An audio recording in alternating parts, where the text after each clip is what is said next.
ወደ ሮሜ ሰዎች ምዕራፍ 8 እንግዲህ በክርስቶስ ኢየሱስ ስላሉት አሁን ኩነኔ የለባቸውም።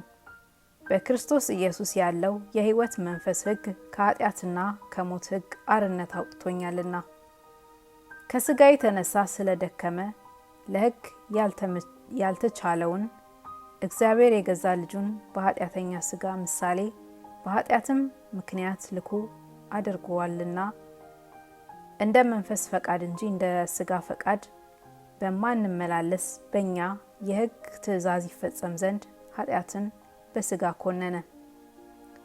እንደ ሥጋ ፈቃድ የሚኖሩ የሥጋን ነገር ያስባሉና እንደ መንፈስ ፈቃድ የሚኖሩ ግን የመንፈስን ነገር ያስባሉ።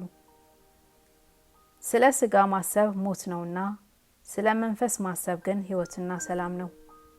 ስለ ሥጋ ማሰብ በእግዚአብሔር ዘንድ ጥል ነውና ለእግዚአብሔር ሕግ አይገዛምና መገዛትም ተሰኑታል። በሥጋ ያሉትም እግዚአብሔርን ደስ ሊያሰኙት አይችሉም።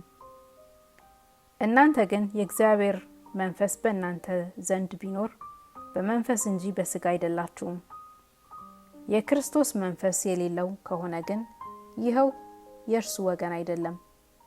ክርስቶስ በእናንተ ውስጥ ቢሆን ሰውነታችሁ በኃጢአት ምክንያት የሞተ ነው፣ መንፈሳችሁ ግን በጽድቅ ምክንያት ሕያው ነው።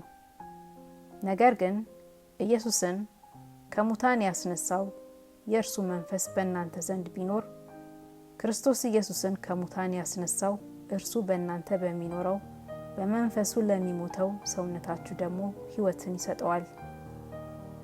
እንግዲህ ወንድሞች ሆይ ዕዳ አለብን፣ እንደ ሥጋ ፈቃድ ግን እንኖር ዘንድ ለሥጋ አይደለም። እንደ ሥጋ ፈቃድ ብትኖሩ ትሞቱ ዘንድ አላችሁና በመንፈስ ግን የሰውነትን ሥራ ብትገድሉ በሕይወት ትኖራላችሁ። በእግዚአብሔር መንፈስ የሚመሩ ሁሉ እነዚህ የእግዚአብሔር ልጆች ናቸውና አባ አባት ብለን የምንጮህበት የልጅነትን መንፈስ ተቀብላችሁ እንጂ እንደገና ለፍርሃት የባርነት መንፈስ አልተቀበላችሁምና የእግዚአብሔር ልጆች መሆናችንን ያ መንፈስ ራሱ ከመንፈሳችን ጋር ይመሰክራል። ልጆች ከሆንን ወራሾች ደግሞ ነን ማለት የእግዚአብሔር ወራሾች ነን። አብረንም እንድንከብር አብረን መከራ ብንቀበል ከክርስቶስ ጋር አብረን ወራሾች ነን። ለእኛ የሚገለጥ ዘንድ ካለው ክብር ጋር ቢመዛዘን የአሁኑ ዘመን ስቃይ ምንም እንዳይደል አስባለሁ። የፍጥረት ናፍቆት የእግዚአብሔርን ልጆች መገለጥ ይጠባበቃልና። ፍጥረት ለከንቱነት ተገዝቷልና በተስፋ ስላስገዛው ነው እንጂ በፈቃዱ አይደለም። ተስፋውም ፍጥረት ራሱ ደግሞ ከጥፋት ባርነት ነጻነት ወጥቶ ለእግዚአብሔር ልጆች ወደሚሆን ክብር ነጻነት እንዲደርስ ነው። ፍጥረት ሁሉ እስከ አሁን ድረስ አብሮ በመቃተትና በምጥ መኖሩን እናውቃለንና እርሱም ብቻ አይደለም፣ ነገር ግን የመንፈስ ኩራት ያለን ራሳችን ደግሞ የሰውነታችን ቤዛ የሆነውን ልጅነት እየተጠባበቅን ራሳችን በውስጣችን እንቃትታለን። በተስፋ ድነናልና። ነገር ግን ተስፋ የሚደረግበቱ ነገር ቢታይ ተስፋ አይደለም። የሚያየውንማ ማን ተስፋ ያደርገዋል? የምናየውን ግን ተስፋ ብናደርገው በትዕግስት እንጠባበቃለን። እንዲሁም ደግሞ መንፈስ ድካማችንን ያግዛል። እንዴት እንጸልይ እንደሚገባን አናውቅምና፣ ነገር ግን መንፈስ ራሱ በማይናገር መቃተት ይማልደናል።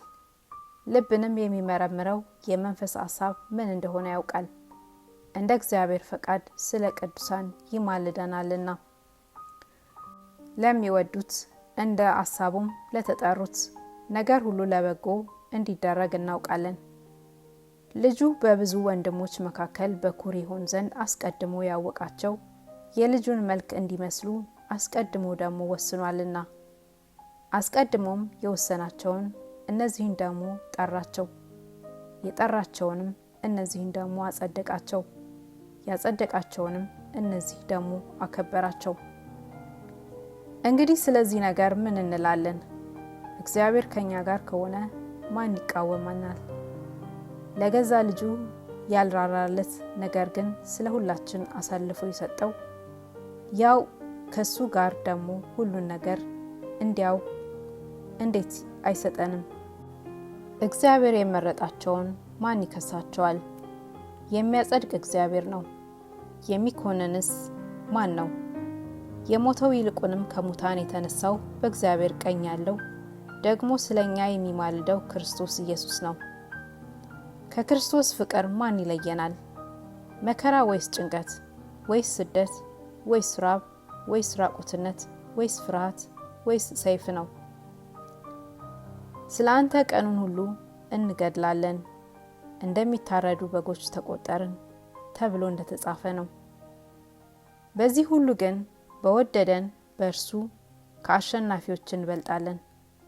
ሞት ቢሆን ሕይወትም ቢሆን መላእክትም ቢሆኑ ግዛትም ቢሆን ያለውም ቢሆን የሚመጣውም ቢሆን ኃይላትም ቢሆኑ ከፍታም ቢሆን ዝቅታም ቢሆን ልዩ ፍጥረትም ቢሆን በክርስቶስ ኢየሱስ በጌታችን ካለ ከእግዚአብሔር ፍቅር ሊለየን እንዳይችል ተረድቻለሁ።